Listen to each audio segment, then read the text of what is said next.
Folks, the situation in Iran is very, very bad. There might be some people that are being held hostage, but it's not who you think. It's not enemy combatants.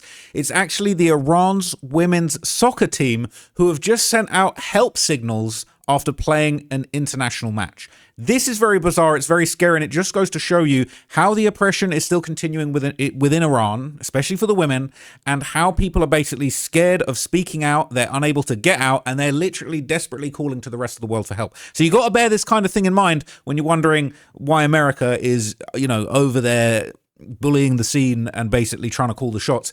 There are people, let's not lose sight of the fact they killed so many protesters, but there are people in Iran that still actually are being oppressed and want things to change. So this has been going around, all right? This is footage of the Iran soccer team signaling for help, all right? And there's basically fears for their safety after their return from Australia where they were playing this international match.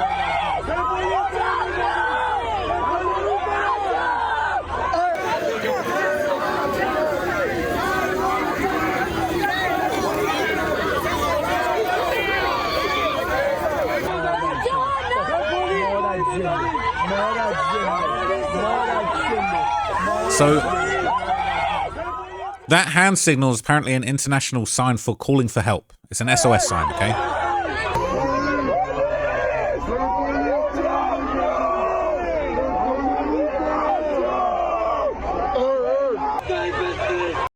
So a lot of people are thinking that actually these women are in big trouble, okay?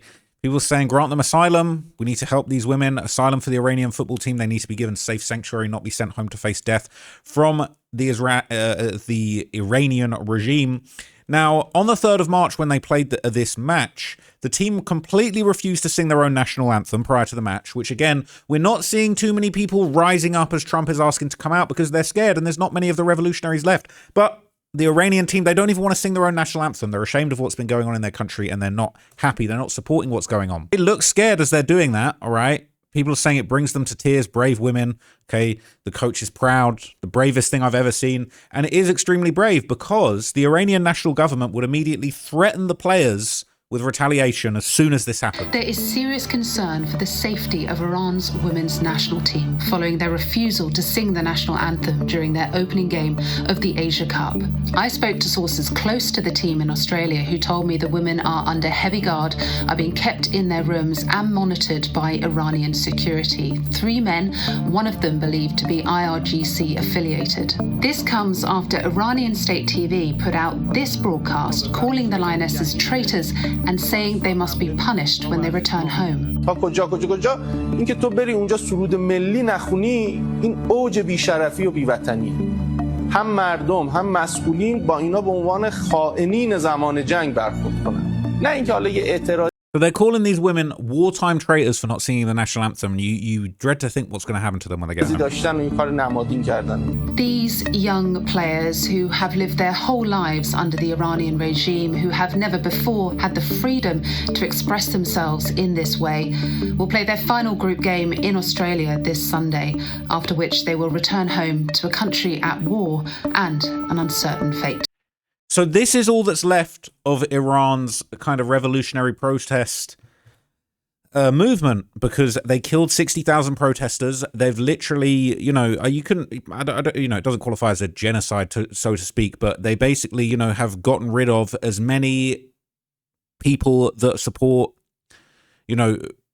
taking back Iran as they possibly can. They've destroyed the movement. They've literally murdered the movement and everybody within it. So this is the scraps and the shreds of rebellion that remains amongst the Iranian population, especially the females. Okay, so they're saying that they've got, government chaperones watching their every move, locking them away so that they can't even escape while they're playing these international games in Australia. It is actually embarrassing. Why even keep up the facade of participating in international sports, women's sports nonetheless, and you want to subjugate your women so badly? Now, reports would actually say that Iranian officials and the team's minders were closely monitoring the squad, and, that basically culminated in that game, and then the SOS kind of signal that was sent out from this bus after that game. And interestingly enough, Donald Trump would actually publicly call for the Iranian women to be protected. This is on Truth Social. I've never actually been on Truth Social until the second. But Donald J. Trump, he put on Truth, he said, Australia is making a terrible humanitarian mistake by allowing the Iran national women's soccer team to be forced back to Iran, where they will most likely be killed.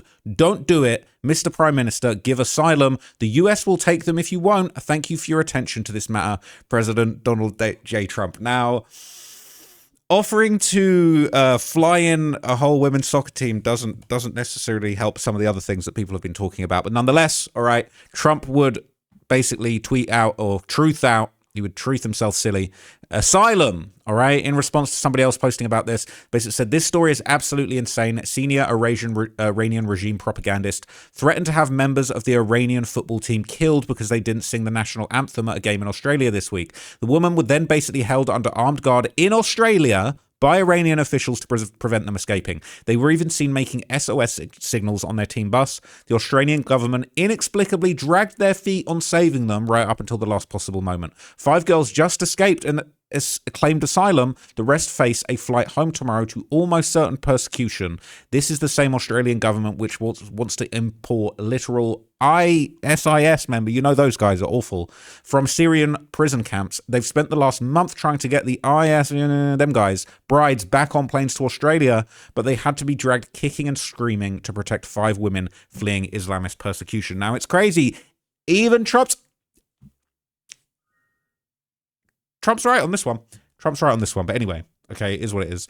Now, as was mentioned in this Truth, okay, on Truth, 5 players did manage to escape their hotel and they were successfully granted asylum, which just goes to show you the truth is they really did feel that they would be killed if they went home. That is the truth of the situation that they're going through. Yes, it was posted on Truth, but that is the truth. Luckily, 5 girls were able to get away, and the fact that they even want to claim asylum is definitely proof that they're facing potential death as they get home. The fate of the other remaining team members returning to Iran is currently unknown, and it is possible that we might later find out that they were taken out. So here's the latest on that. Football team is due to touch down in Sydney as it prepares to fly out of the country after 5 players secured asylum in Australia. It's been a dramatic few hours. This was the scene outside the team hotel on the Gold Coast as their bus tried to leave with supporters lying down on the roadway. They eventually made it through, but only with a police escort. In a moment, we'll be live at Sydney Airport, but first, an incredible insight into the overnight drama as Iranian officials realised those 5 players had escaped. That's a problem. 6 p.m. in the Royal Pines Resort. Iranian security agents and team officials have just realised 5 of their players are gone. They were trying to escape through the car park downstairs. They run down the fire escape hoping to intercept them. Because the elevator down to the garage takes too long, so the staircase is a better option. Player supporters Tina and Lee give chase, running interference. You're in Australia, you better run. And hurling insults. Out of our country, IRGC. What I saw, the coach, the translator, and a few other members of their security desperately trying to get to the car park themselves. They were even banging on the door. So these brave, I guess, freedom fighters in Australia, they're literally running behind and taunting the IRGC members that are trying to capture these women that want to escape certain death and get asylum in Australia. Look, like, the state of this scene is just insane. And I know that everybody's very upset about the consequences that are happening because of this war. People saying Trump overstepped the boundaries, which we'll see how that all works out, by even, taking out the leader of Iran. But these women, they don't want to be there. They know that they're going back to a regime that will murder them just for even not singing the national anthem. They didn't speak out. They didn't say, oh, we hate the regime, everyone should. They just didn't sing the national anthem because they're ashamed of their country and the state of things and the state of the way that women are being treated there. Goes down to try to get down into the garage, the door is locked. So whether that was locked intentionally, it's a fire escape. The door should be open.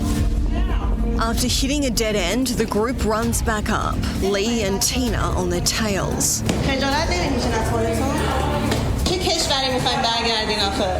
Looks like a couple of players were trying to get out and they found out about it. Upstairs in the lobby, the reality of the situation sets in. And that's when you could see the distress. He looked like a man who had failed his job. Very distraught, and I That's gonna be him on the chopping block when he gets back too. He might be getting in trouble for letting them go, but he kind of deserves I think it. they were even yelling at one point. They came in and out of the hotel, back into the lobby. There was chaos with them trying to figure out what to do. It was during this chaotic time that the girls were able to leave the hotel. The women had made a final decision, 5 of them, that they did want assistance. Then the Australian Federal Police moved them to a safe location. The Home Affairs Minister granting humanitarian visas last night. Once everything had been signed off last night, there were lots of photos, lots of celebrating, and then a spontaneous outbreak of Aussie, Aussie, Aussie, oi, oi, oi. A bittersweet celebration, knowing they'd left 13 of their teammates behind. We say to them, if you want our help, help is here, and we will provide that. Now, shout out to Australia for doing that. I actually feel like that's actually very, very heartwarming and important. Everybody's got bad things to say about immigrants lately, but at the same time, there are a lot of genuine cases where people are trying to escape persecution. You know, all these folks that moved over to Dubai for no taxes, you guys might be trying to get your migrant on in a minute, trying to go somewhere else where it's more safe. It just is what it is, okay? So we can't judge all, you know, we can't tar everyone by the same brush. When it comes to migration, there's good people and bad people that do come in and out of countries all the time. So you do have to be careful. You definitely have to vet people. But at the same time, I feel like this story just highlights the real human costs and dangers associated with even just being, not even anti the Iranian regime and being from there, but just not wanting to sing the anthem. They're going to kill you for not singing the anthem. It's disgusting, people. So, look, I thought this was an interesting aspect of the Iran war that hasn't really been given a lot of coverage. I'm going to cover a few more topics kind of around this, related to this for you guys very soon. But for now, I'm going to wrap this one up and I'm going to give you some more. I do have another Epstein video, but I might not do that next. But I was a little bit slow today, had a few things I need to take care of, but I'm back. Video up on the main channel, The Many Murders of Jeffrey Epstein. It's one of my first, I've done a few non-hip-hop videos on the Trap Law Ross channel, but this is one of the first ones where I feel like it's a real deep dive crime story with a lot of murders, a lot of bodies, the types of things that I usually investigate. But it just so happens to be a notorious trafficker, not a gangbanging gangster rapper, and it seems like you guys are liking it, so I'm really glad that you guys found that research interesting. I'm going to dig deeper into some of those topics for you guys on both channels, and I'll keep you posted, so stay tuned on that one. Thank you for watching this video. I'll keep you guys updated on the situation. We must monitor the situation together. I'm going to buy another monitor so I can monitor it even better. But anyway, until the next video, I'm out. Peace, guys.